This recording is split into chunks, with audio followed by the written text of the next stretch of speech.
Okay, now, maybe you've put your blood, sweat and tears into your fashion business. Maybe you've designed a line of clothes that you're really proud of. Maybe you've invested your savings in making a brand new collection and you sourced the perfect material for that collection. Maybe you have the feeling that you built a website to showcase your creation, but you still are lagging with your sales. Maybe you managed to get a few items sold, but when you're honest with yourself, compared to the hard work you put into your company, it feels like you have so much work to do and your fashion business doesn't seem to go anywhere. If any of these things sound familiar to you, this video is for you. Stay tuned. Let me get changed first and we talk more about it.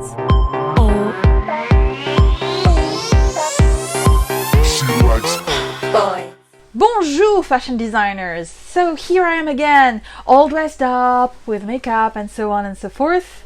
But before we move on with this video, I'd like to introduce myself. I'm Bakou Rambini, the founder of Fashion Cross Functional, in short Fashion FXF. I help upcoming emerging fashion brands, fashion brand owners just like you grow their business. And I'm also the author of a book called The Fashion Business Plan that gives fashion designers just like you a framework I created to conceive a profitable fashion business and write their own business plan. In this video, I'm going to talk to you about potential mistakes that you're doing if you're feeling like you struggle so much with your fashion business, that you've spent so much time designing, making, and launching a collection, and that in spite of all that, you have the feeling that your sales are still lagging. Well, stay tuned because I have a few pointers for you if you have the feeling that you are barely able to keep your business opened.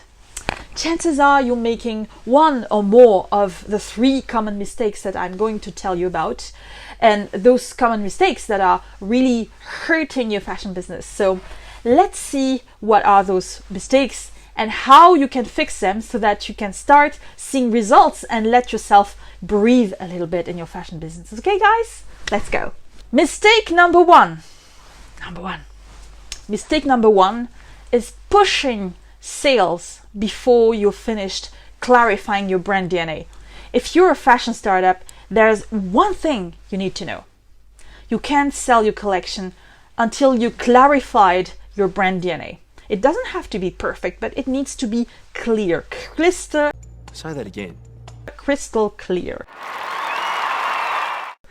Too many fashion entrepreneurs make the mistake of pushing their sales before they've taken the time to figure out who they are as a brand and what they stand for. As a result, they end up with a mishmash of products that don't really reflect a cohesive brand identity, or worse. I know a designer who spent her entire savings on a fashion fair in Milan instead of using that budget to stabilize what she had and getting to know her audience better, getting to really define who she is and how she can interact with those people from her audience. In the end, she got zero sales, and yet she invested all her savings. And still, she had to ship back all her products back home.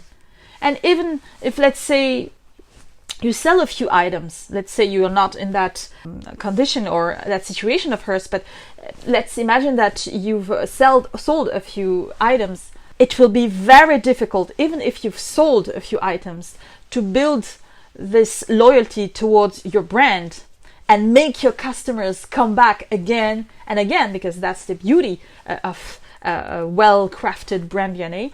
If your brand voice and if your image is unstable, it's very difficult to achieve that customer loyalty. So it's the same when you work with buyers from multi-brands and wholesale. These companies know exactly what kind of customers shop in their boutique and what the fashion brands they work with stand for.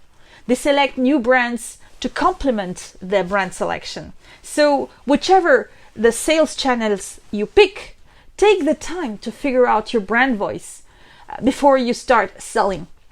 And when we say brand voice, It helps if you can associate certain personality traits or values to your brand.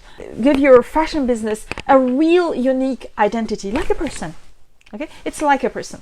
By the way, when I do individual coachings with fashion designers, we spend sessions, really a few sessions, crafting a unique fashion brand identity that really feels authentic and that feels like an actual person.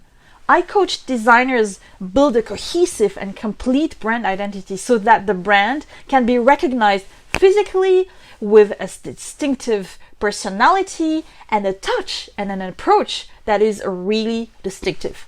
It's really powerful when you achieve that kind of footprint, because it helps you connect with your customers and build that loyalty that we're looking for.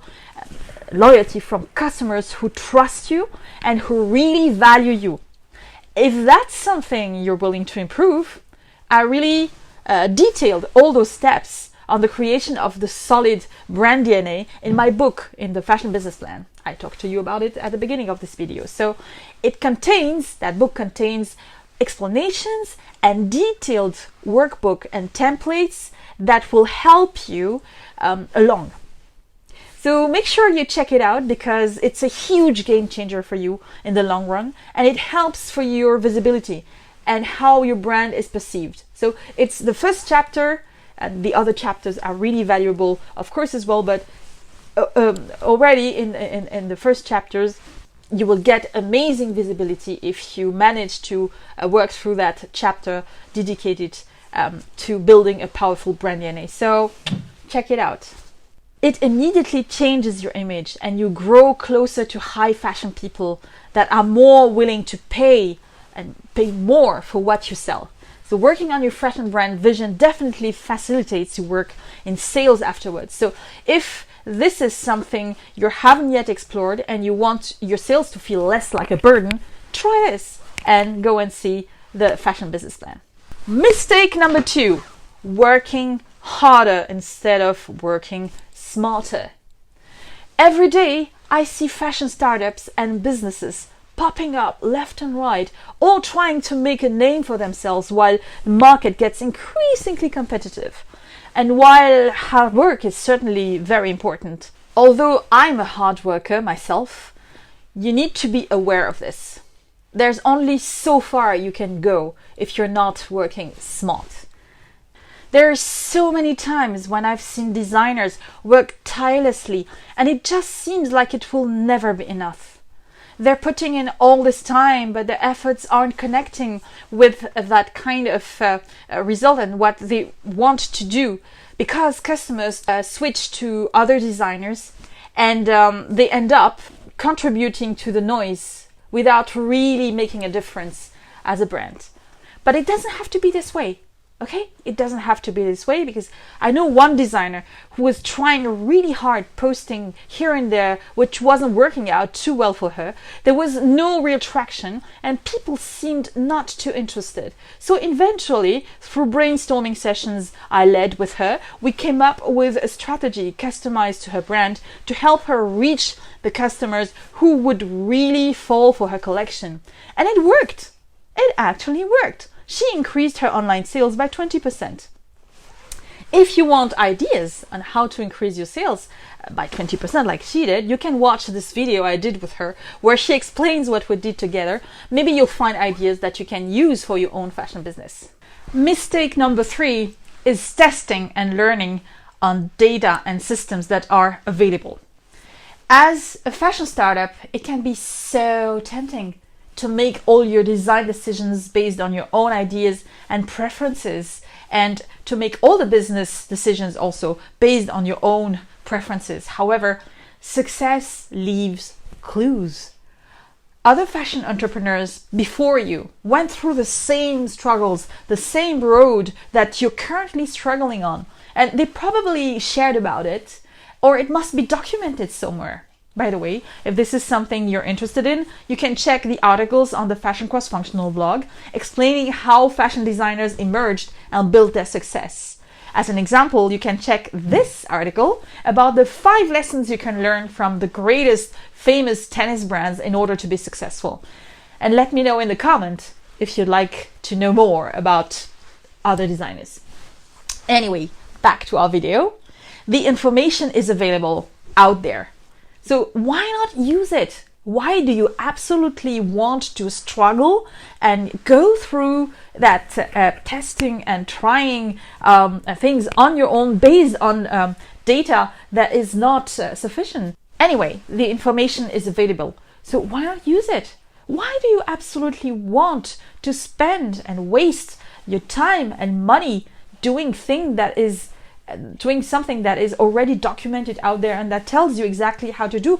Don't you want to use that time and money for something that really matters to you, so that you can actually build a sustainable living out of your fashion brand and your fashion business, and spend this time, quality time, doing things that you love, and actually also having time to spend with your loved ones? Don't you want to have time for that? Then actually you can avoid common pitfalls, increase your chances for success, and better understand the fashion industry as a whole. So rather than trying to figure out everything on your own, take the time to learn from those who have come before you in this exciting but challenging industry. The other thing you can do as well is hire a fashion coach. A good fashion business coach will help you navigate the fashion landscape and avoid common mistakes that emerging designers like you made in the past, and grow your business in a sustainable way, because you are a business owner. It's a business. So if you're serious about making it in fashion, and it absolutely makes sense to invest in a coach who can help you take your business to the next level.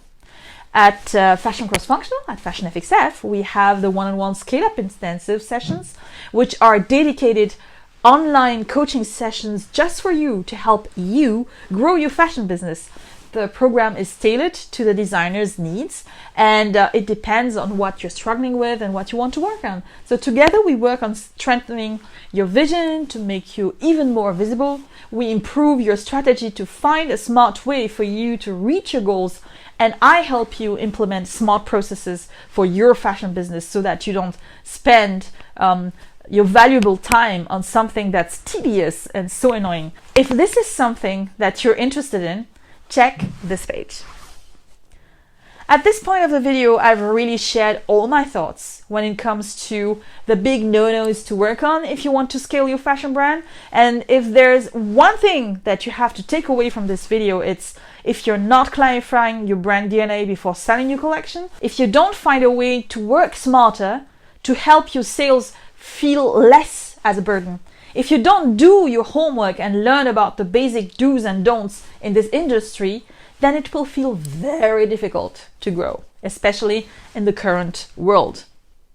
For those of you who want to go further and find out where you stand in your fashion journey, check out this free quiz that helps you evaluate your situation. Answer the questions, and the tool will give you an assessment with a description of the things that you can implement in order to scale. I was happy to talk to you guys. This was really fun. Click follow to get notified whenever there's a new video and new awesome tips for your fashion business. Meanwhile, I'm going to enjoy some me time and sip a little bit from this juice.